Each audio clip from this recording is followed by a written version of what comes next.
যুবক তুমি কেন কবুল পড়ে বিয়ে পড়ো, আমার তো বুঝে আসে না। বাবা আপনি কেন আপনার ছেলেকে কবুল পড়িয়ে বিয়ে দিচ্ছেন, আমার বুঝে আসে না। ভাই আপনি কেন আপনার মেয়েকে কবুল পড়িয়ে বিয়ে দিচ্ছেন, আমার বুঝে আসে না।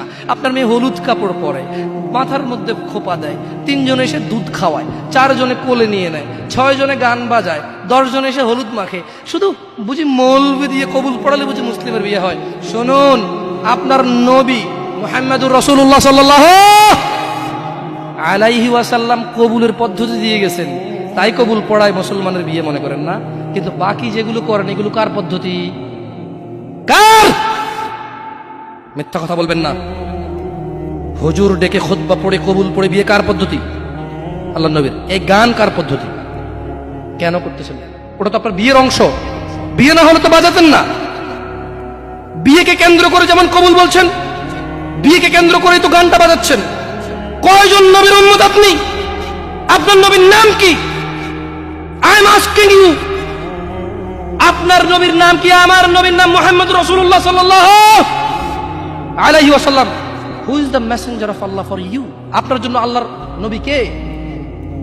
কোন নবীর সুন্নত পালন করলেন গান বাজিয়ে? আপনার জন্য আমার বিল্ডিংটা ভেঙে পড়বে, বলে রাখি ছাড়বো না। আল্লাহ তুমি আমার ভাইদেরকে হিদায়াত দাও, ইয়া আল্লাহ, ছাড়বো না। এই যে ভূমিকম্প হলো আপনার গান বাজনা বাজানোর কারণে। মুহাম্মদ সাল্লাল্লাহু আলাইহি ওয়াসাল্লাম কি মিথ্যা কথা বলে? কারা কারা হাত তোলেন তো যে মুহাম্মদ সাল্লাল্লাহু আলাইহি ওয়াসাল্লাম জানে না, মুহাম্মদ সাল্লাল্লাহু আলাইহি ওয়াসাল্লাম জানে না, এরকম কারা কারা স্বীকার করে?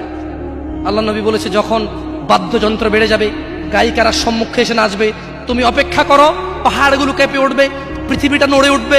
জালজালা ইযা জুলজিলাতিল আরদু জিলজালাহা, যখন পৃথিবী প্রবল কম্পনে প্রকম্পিত হবে।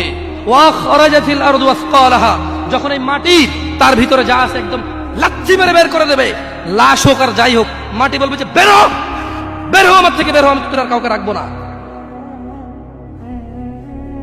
ওয়াকাল আল ইনসান, মানুষ বলবে মা লাহা মা লাহা, পৃথিবীটা কি হলো, এই মাটির কি হলো, কেন সে কবরগুলো লাশগুলো বের করে দিচ্ছে, কেন সে স্বর্ণ মতি হীরা মানিক্য বের করে দিচ্ছে, মা লাহা, এর কি হলো, কেন পাহাড় নড়ে উঠছে, কেন পাহাড় ভেঙে চূর্ণ বিচূর্ণ হয়ে যাচ্ছে।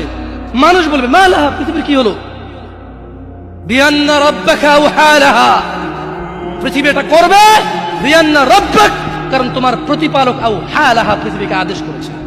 আপনি গান শোনেন, আমি শুনি না, আপনি গান বাজান, আমি বাজাই না। যখন চিটাগং নড়ে উঠলো ভূমিকম্পে, আপনার বাড়ির সাথে আমার বাড়িটা উঠছে। বন্ধ করেন এই জুলুম আমাদের উপর। আল্লাহর দিকে তাকিয়ে বন্ধ করেন, আল্লাহর দিকে তাকিয়ে বন্ধ করেন। আপনার বাড়িটা যদি ভেঙে ফেলার ইচ্ছা হয়, বুলডোজার এনে ভেঙে ফেলেন, কেউ ধরবে? কেউ জিজ্ঞেস করবে?